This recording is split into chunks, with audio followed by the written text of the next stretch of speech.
সরকারের একটি প্রজ্ঞাপন দেখলাম যে পহেলা মে থেকে হর্ন দিলে সেটা অপরাধ এবং জরিমানা হবে। এটা কিন্তু ভালো উদ্যোগ। পৃথিবীর অনেক দেশেই কিন্তু মানুষ আইন আছে হর্ন না দেওয়ার জন্য, অপ্রয়োজনীয় হর্ন না দেওয়ার জন্য। এটা কিন্তু বাংলাদেশেও আছে। কিন্তু সমস্যা হচ্ছে আমাদের। আপনি সরকার একটা আইন করলেন, সেই আইনটা মানলেন না বা আমরা মানলাম না। আ তাতে আপনি কতক্ষণ ধরে এই আইন কার্যকর করতে পারবেন? আ তো একটা জিনিস হচ্ছে যে সেটা মানার জন্য আমাদেরকে সচেতন করতে হবে। সচেতনতা বাড়াতে হবে মানুষের ভিতরে। আর আমাদের দেশের মানুষ একটা জিনিস হচ্ছে ফ্লাইওভার থাকা সত্ত্বেও ফ্লাইওভারের নিচ দিয়ে পার হয়। কারণ এই ফ্লাইওভারে উঠার একটা ঝামেলা আছে। অনেক বয়স্ক মানুষ আছে যারা দেখেছি এই ফ্লাইওভারের নিচ দিয়ে রেলিং টপকায় পার হচ্ছে। কিন্তু উঠার একটা ব্যাপার। এত উঁচু ফ্লাইওভার যেখানে কিন্তু সিঁড়ি বেয়ে উঠা অনেকটা কষ্টকর ব্যাপার হয়ে যায় অনেক মানুষের। সেজন্য তারা সহজ রাস্তা বের করে। আমাদের উচিত হচ্ছে যে প্রত্যেকটা জিনিসকে সহজীকরণ করা। আপনি যদি সহজ করেন, সেটা কিন্তু মানুষের সচেতনতা বাড়ান, তাহলে কিন্তু মানুষ সেটা মানবে। যেরকম এখনো কিন্তু পলিথিন আছে, পলিথিন নিষিদ্ধ করা হয়েছে। আমার কাছে মনে হচ্ছে পৃথিবীর অনেক দেশেই কিন্তু পলিথিন ইউজ করা হয়। আপনি যদি ধরেন ইন্ডিয়াতে, আপনি যদি ধরেন থাইল্যান্ড, মালয়েশিয়া, সিঙ্গাপুর, আমি সব জায়গায় দেখেছি অনেক মোটা, মোটা পলিথিন। তো এরা কিন্তু পলিথিন নিষিদ্ধ করে নাই। এরা কি করছে? পলিথিনটাকে ওরা রিসাইকেল করার ব্যবস্থা করছে।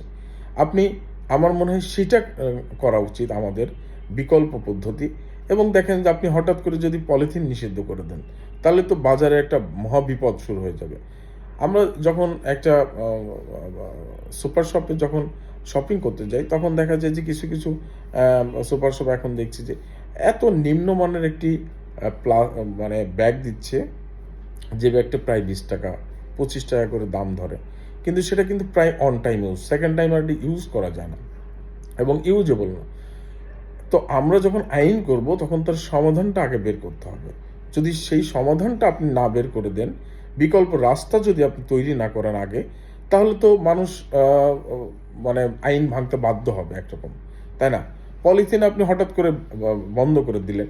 তাহলে পলিথিনের বিকল্প ফ্যাক্টরি এবং সেটার জন্য সহজীকরণ একটা ফ্যাক্টরি হয়, সেটার ব্যবস্থা কিন্তু আগে করতে হবে সরকারকে। হঠাৎ করে একটা ডিসিশন নিলেই তো হয় না। যেরকম আপনি মনে করেন ইট নিষিদ্ধ করলেন যে এই ইটের ভাটা অবৈধ। আরে ভাই, ইটের ভাটা অবৈধ ঠিক আছে। ইটের ভাটা অবৈধ। এখানে আসলেও অনেক ক্ষতি হয় পরিবেশের।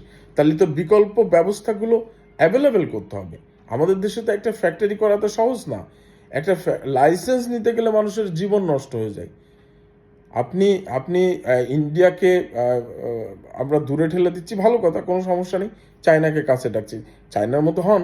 চায়না তো প্রত্যেকটা ঘরে, ঘরে একটা করে ফ্যাক্টরি বানিয়ে দিয়েছে এবং তারা তো বিনা ইন্টারেস্টে লোন দিয়েছে।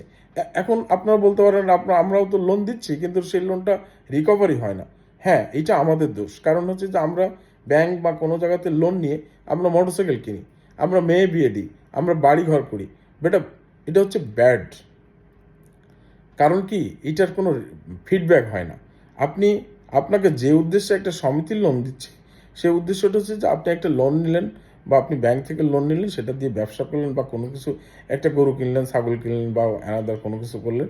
সেটা দিয়ে আপনি বছর শেষে আপনি তার টাকাটা ফেরত দিচ্ছেন। টাকাটা ফেরত দিলে হচ্ছে কি? আপনারও লস হচ্ছে না, ব্যাংক বা ওই যে ফাইন্যান্সিয়াল যে কোম্পানি, তাদেরও কিন্তু লস হচ্ছে না। কিন্তু আসলে কিন্তু তা হচ্ছে না। আমরা লোন নিয়ে করি কি? আমরা মোটরসাইকেল কিনছি। এতে তো আরো খরচ বেড়ে যাচ্ছে আপনার। আপনার তো ইনকাম হচ্ছে না। আপনি এটা ব্যাড লোনে চলে যাচ্ছে তখন। আপনি বছর শেষে এই ব্যাংকের বা সমিতির বা এই যে ফাইন্যান্সিয়াল ইনস্টিটিউট গুলো থেকে আপনি লোন দিতে পারছেন না, লোন নিতে পারছেন না বা তার টাকা ফেরত দিতে পারছেন না। তো আল্টিমেটলি হয় কি? ওই ব্যাংকের টাকা তো ব্যাংকের না, এটা মানুষের। মানুষ আমানত রাখছে। তাকেও তো ইন্টারেস্ট দিতে হয়। আপনাকে লোন দিছে।